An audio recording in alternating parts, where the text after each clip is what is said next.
Good morning all of you. आज आपण accountancy and financial management accounting SY BCom semester 3 त्याच्यामधला first topic is that partnership final account. मी तुम्हाला ग्रुपवर syllabus टाकलेला होता आणि जे जे टॉपिक आहेत त्यांचे तुम्हाला मी डिटेल्स तुम्हाला ग्रुपवर प्रोव्हाइड्स केले होते. आज आपण त्याच्यामधला पहिलं टॉपिक बघतोय पार्टनरशिप फायनल अकाउंट. आता पार्टनरशिप फायनल अकाउंटचं पहिल्यांदा इंट्रोडक्शन बघूया.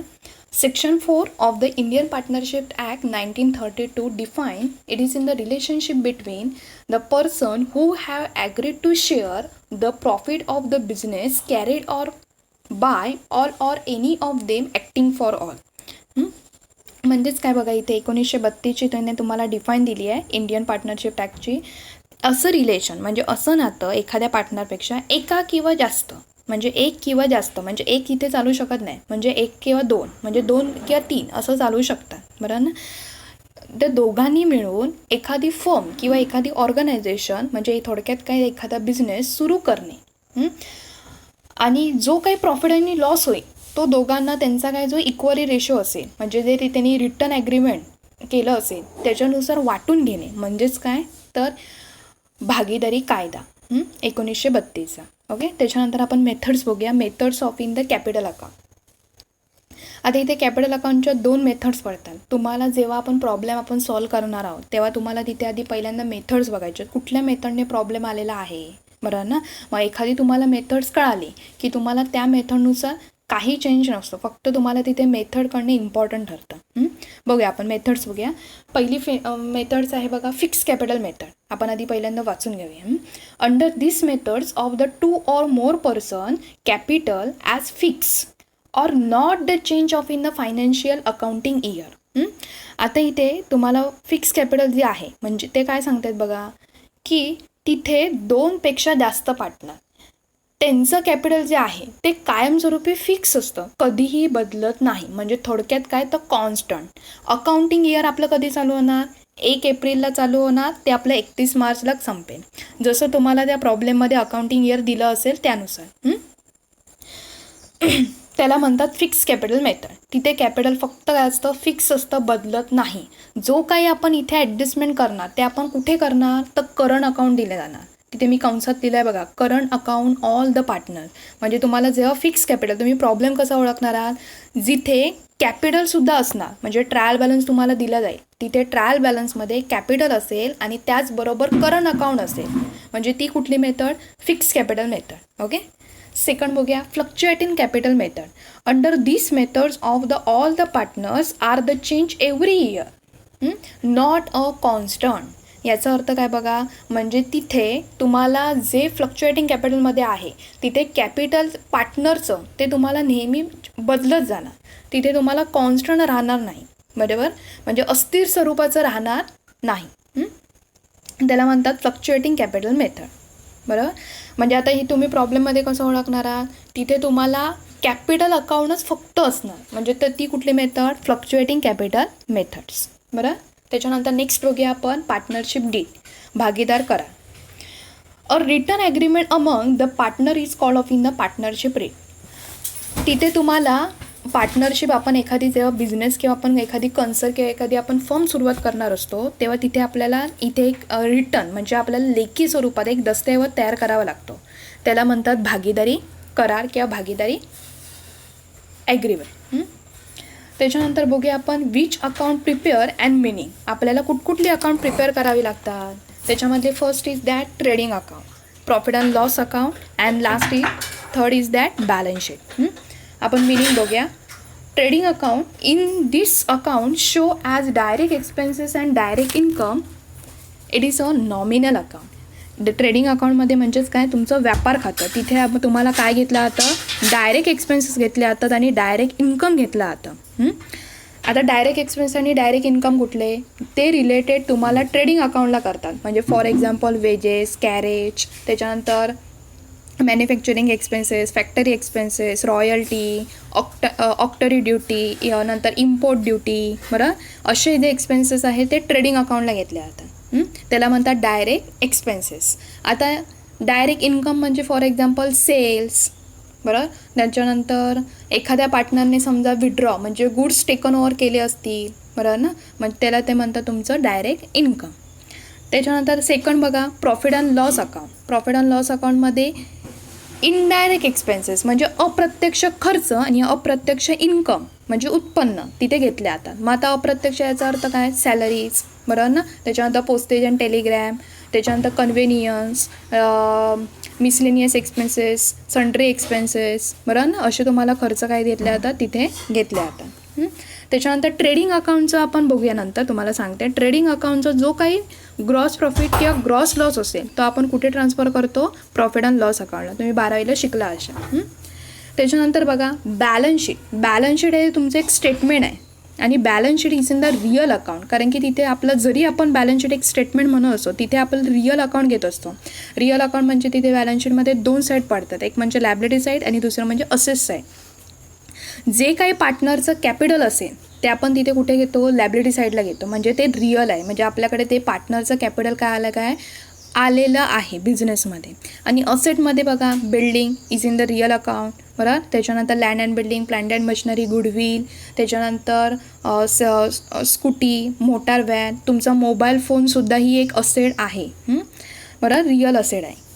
कॉम्प्युटर, लॅपटॉप अशा तुमच्या असेट मग is in the real account.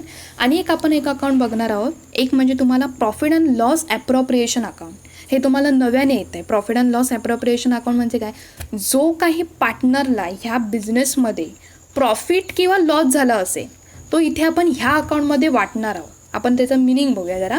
It is in the account is divided among the net profit after all adjustment. काय म्हणतात बघा, म्हणजे तुमचं जर पूर्ण ॲडजस्टमेंट आपण पूर्ण टॅली करणार त्याच्यानंतर आपण फक्त नेट प्रॉफिट जो आहे तो ह्या आपण अकाउंटमध्ये वाटून दाखवणार आहोत. फॉर एक्झाम्पल मी तिथे लिहून दिलं आहे बघा, interest on capital, interest on drawing, salary to partners असं मी तुम्हाला लिहून दिलं आहे. ह्याच्यानंतर तुम्हाला पुस्तकामध्ये नंतर मी हे जे लेक्चर झालं ह्या लेक्चरनंतर मी तुम्हाला फोटो ग्रुपमध्ये सेंड करते. तुम्हाला पुस्तकामध्ये परफॉर्मा याचा अर्थ तुम्हाला ट्रेडिंग अकाउंटमध्ये कुठकुठले खर्च आणि कुठकुठले उत्पन्न येत आहेत किंवा प्रॉफिट अँड लॉस ॲप्रोप्रिएशन अकाउंट किंवा बॅलन्स शीटमध्ये म्हणजे काय काय कंटेंट्स येत आहेत थोडक्यात. त्यानंतर लेक्चर झाल्यानंतर तुम्हाला फोटो मी सेंड करते, ते तुम्ही नोट डाऊन आणि ही तुमची पूर्ण सगळी थेअरी तुम्ही नोट डाऊन करून घ्या. आपण मग नंतर नेक्स्ट व्हिडिओमध्ये आपण लेक्चरला सुरुवात करूया प्रॉब्लेमची. पुढे बघा आता ॲडजस्टमेंट आहे. ॲडजस्टमेंट आणि डबल इफेक्ट. आता तुम्ही प्रॉब्लेम सोडवताना ॲडजस्टमेंट महत्त्वाचे ठरणार ना. ॲडजस्टमेंट बघूया आपण, ॲडजस्टमेंट आणि त्याचे डबल इफेक्ट.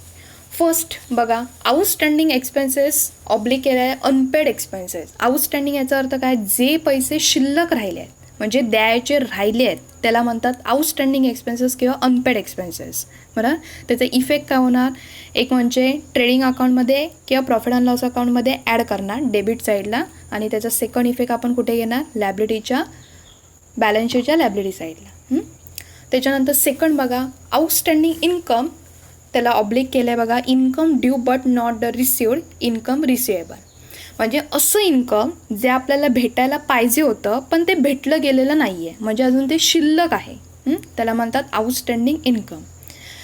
ह्याचा इफेक्ट बघा काय होतं बघा, add to income of profit and loss account credit side आणि show the balance sheet of in the assess side. आपण बॅलन्स शीटच्या असेस साईडला घेणार आहोत.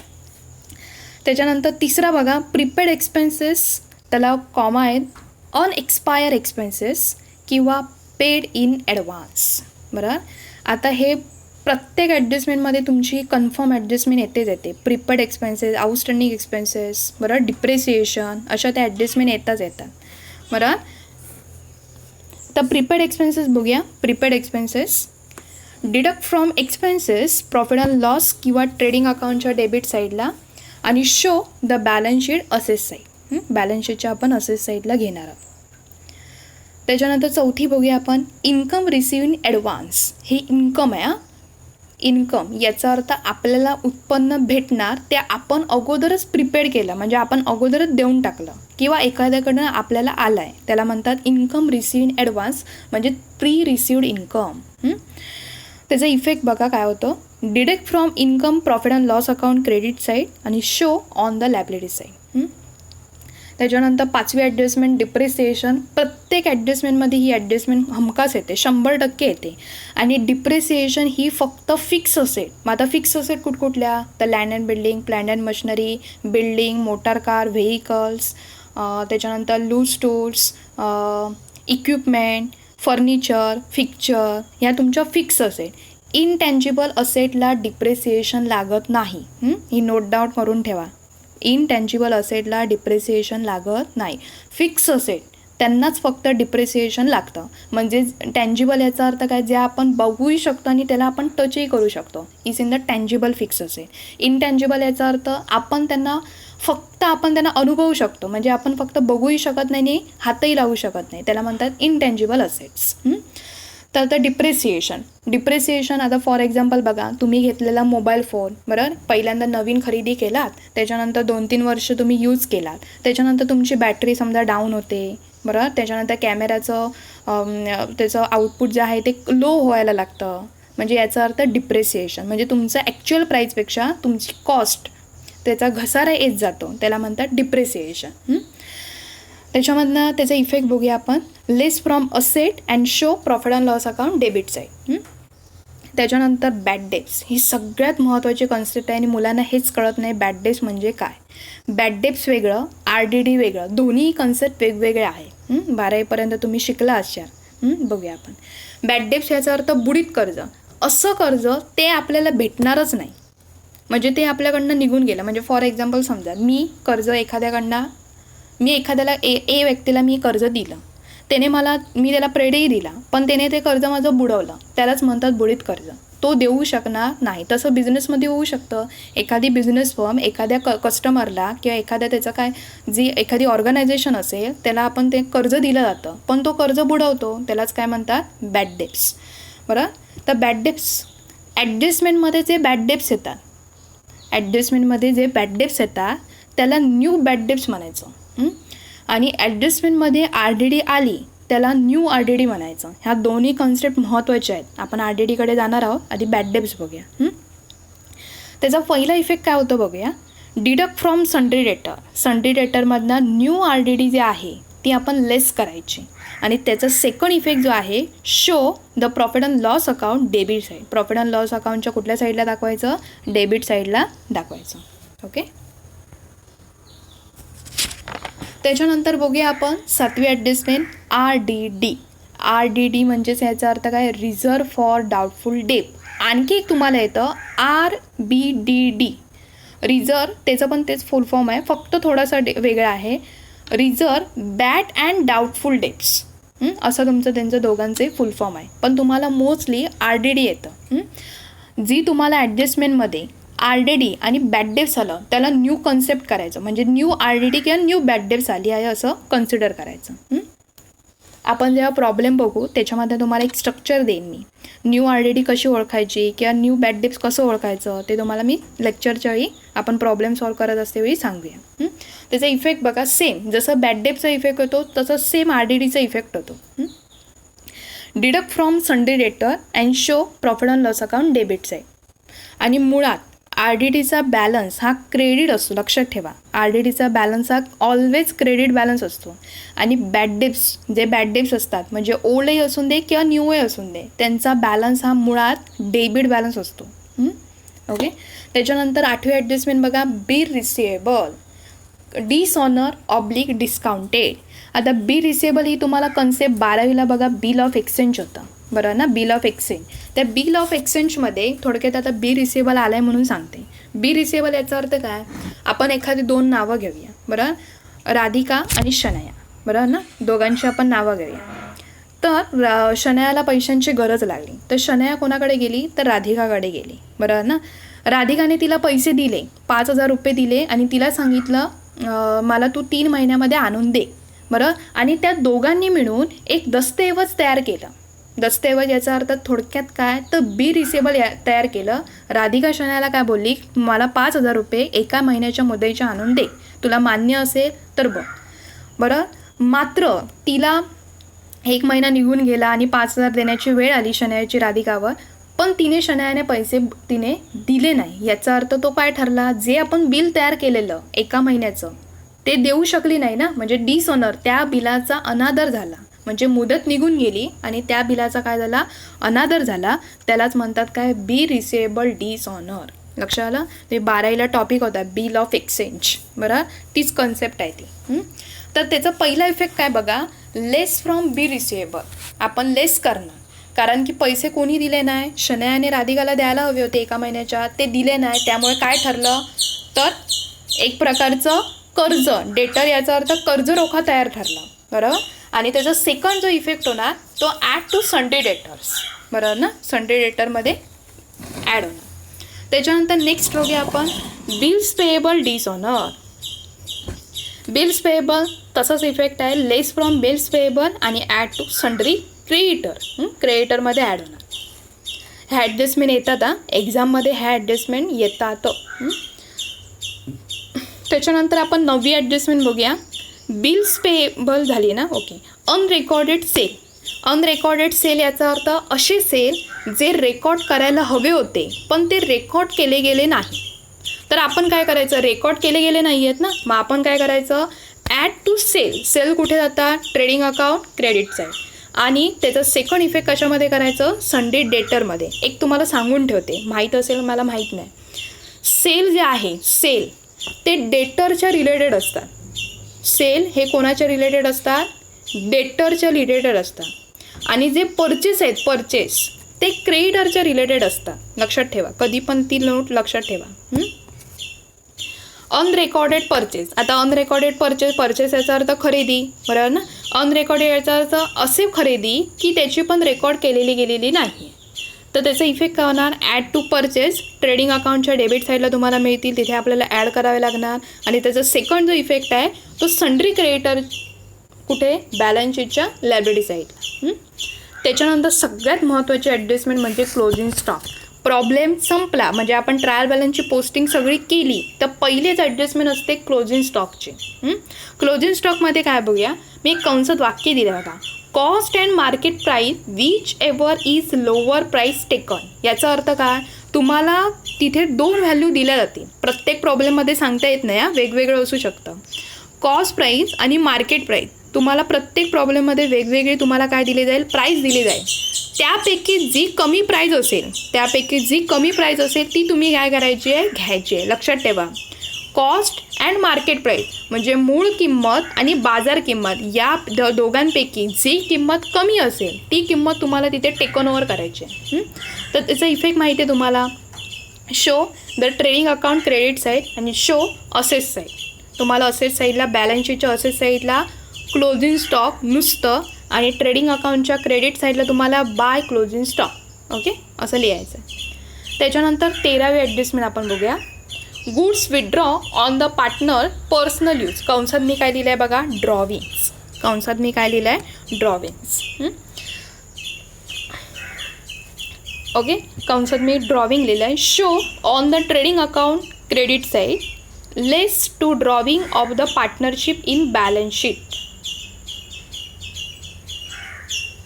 हां, आता इथे आपल्याला ॲडजस्टमेंटमध्ये समजा एखाद्याने पर्सनल यूज म्हणजे आता फॉर एक्झाम्पल सांगूया आपण ट्रायल बॅलन्समध्ये सीता आणि गीता 2 पार्टनर्स आहेत. बरोबर, सीताने आणि ॲडजस्टमेंट आल्या, सीताने goods withdrawn for ₹10,000 for the personal use. म्हणजे याचा अर्थ काय ठरतो, सीताने काय घेतले, 10,000 रुपये तिच्या वैयक्तिक कारणासाठी ठरले. म्हणजे तेच काय आपलं झालं, ड्रॉविंग.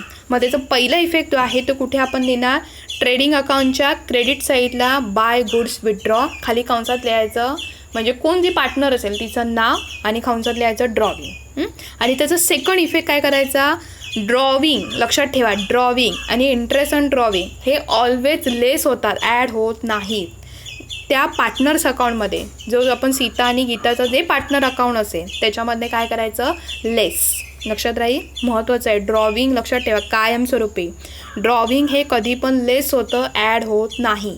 त्यामुळे पार्टनर्स जे आपण बॅलन्स शीटच्या लायबिलिटी साईडला आपण डोळ्यासमोर आणा, स्टेटमेंट बॅलन्स शीट आणा डोळ्यासमोर. तुम्हाला हॉरिझॉन्टल म्हणजे टी फॉर्ममध्ये बॅलन्स शीट आहे ना, टी फॉर्ममध्ये तुम्ही टी वायला गेलात की व्हर्टिकल बॅलन्स शीट येते. तर आता तुम्हाला इथे एस वायला तुम्हाला आता टी फॉर्ममध्ये बॅलन्स शीट आहे, जसं 12वीला आहे तसंच आहे. ओके, कळाली. ड्रॉविंग त्याच्यानंतर नेक्स्ट बघा interest on drawing. Interest on ड्रॉविंगमध्ये काय बघा, show on the profit and loss account credit side आणि less to drawing of the partners in the balance sheet. आपल्याला त्याचा सेकंड इफेक्टसुद्धा आपल्याला काय करायचं आहे, पार्टनरमधला जे पार्टनर्स कॅपिटल असेल त्याच्यामधनं आपण ॲड आणि लेस आपण जेव्हा प्रॉब्लेम घेऊ तेव्हा आपण अशा ॲडजस्टमेंट घेऊ तेव्हा तुम्हाला तिथे कळेल. त्याच्यानंतर नेक्स्ट बघा 15वी ॲडजस्टमेंट महत्त्वाची आहे. 15वी आणि 16वी ॲडजस्टमेंट महत्त्वाची आहे, एक्झामला येते. Loss on goods by fire oblique केलं आहे stolen oblique theft oblique accident oblique roast आणि कंसात लिहिलं आहे अनइन्शुरन्स. याचा अर्थ काय, गुड्स जे आहे गुड्स याचा आता एखादी कंपनी म्हटली तर एखादी कंपनी काहीतरी प्रोडक्शन करेल ना, ओके, काहीतरी प्रोडक्शन करेल. आपण फॉर एक्झाम्पल घेऊया फर्टिलायझर याचा अर्थ खत निर्मिती एखादी कंपनी तयार करते आणि त्या दोघांमध्ये सीता आणि गीता हे पार्टनर्स आहेत. एखाद्या फर्टिलायझर एखाद्या कंपनीने दुसऱ्या कंपनीने समजा ऑर्डर केली आणि मध्येच समजा ॲक्सिडंट झालं किंवा मध्येच एखाद्या चोराने नेलं, बरोबर ना, चोराने नेलं, ॲक्सिडंट झालं किंवा एखाद्या ट्रकला आग लागली तर काय होऊ शकतं, नुकसान होऊ शकतं, बरोबर ना. मग त्या गुड्सचा विमा काढलेला नाही आहे, मी कंसात म्हटलं आहे बघा अनइन्शुरन्स. अनइन्शुरन्स याचा अर्थ त्या खताचा किंवा त्या कंपनीचा विमा काढलेला नाही आहे, असं याचा अर्थ अनइन्शुरन्स. तर अशा वेळी काय करायचं, त्याचा पहिला इफेक्ट जो आहे तो शो ट्रेडिंग अकाउंट क्रेडिट साईडला आपण काय लिहिणार,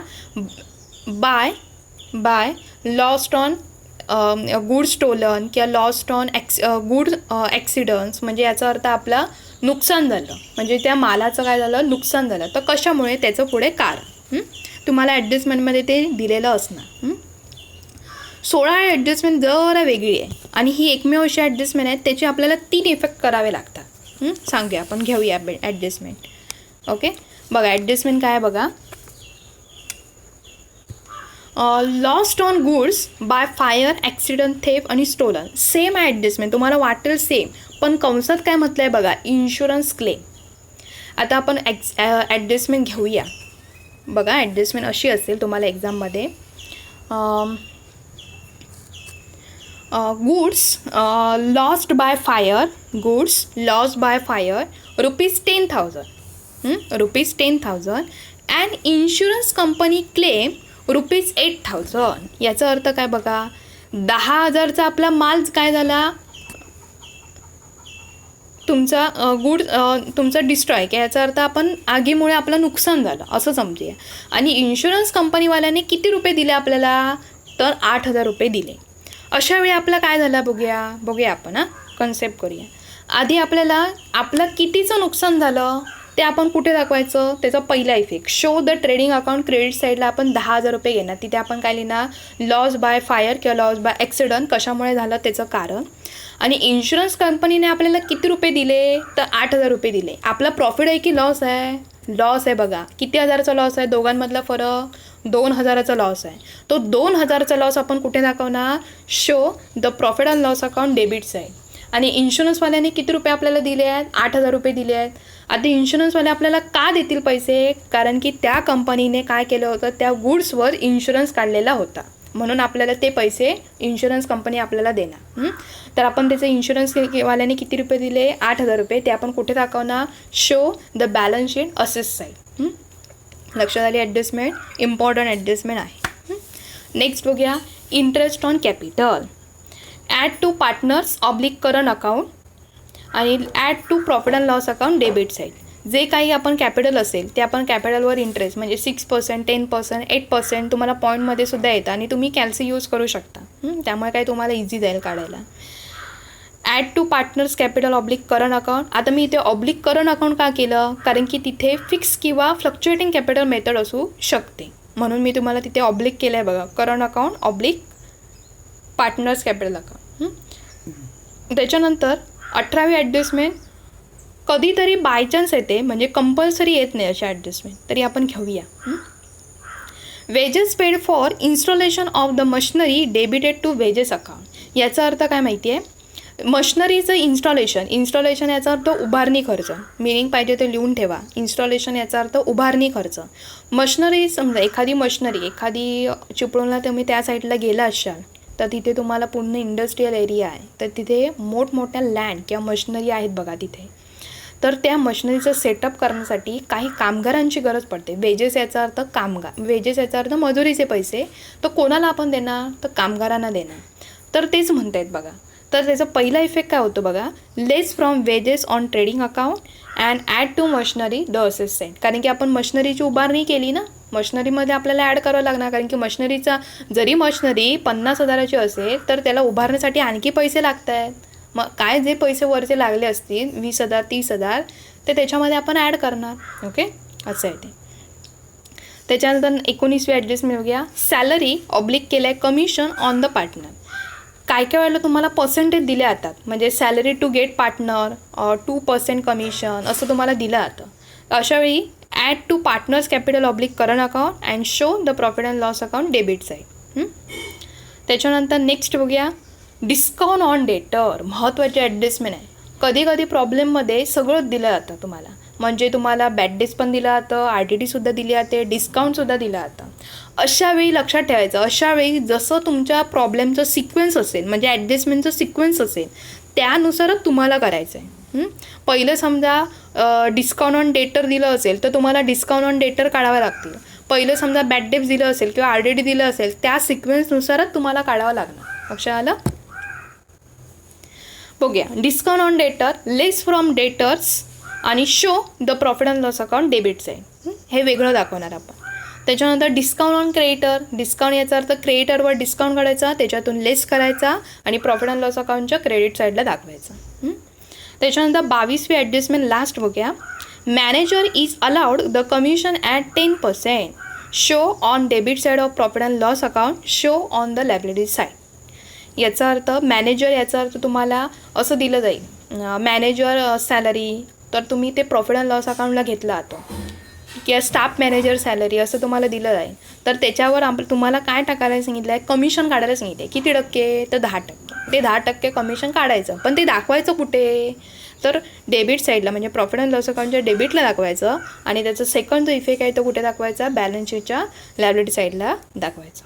ह्या आपण पूर्ण जे तुम्हाला फायनल अकाउंटमध्ये ॲडजस्टमेंट येणार आहे त्याचे आपण काय बघितले, ॲडजस्टमेंट आणि त्याचे डबल इफेक्ट, म्हणजे 2 इफेक्ट.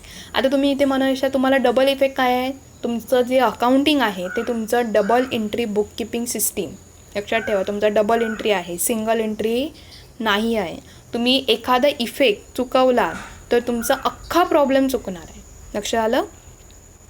आणि मी तुम्हाला एक खाली दिलं आहे बघा, following item given in the trial balance appear the once only. याचा अर्थ तुम्हाला ट्रायल बॅलन्समध्ये कधी कधी ते ॲडजस्टमेंट आल्या जातात.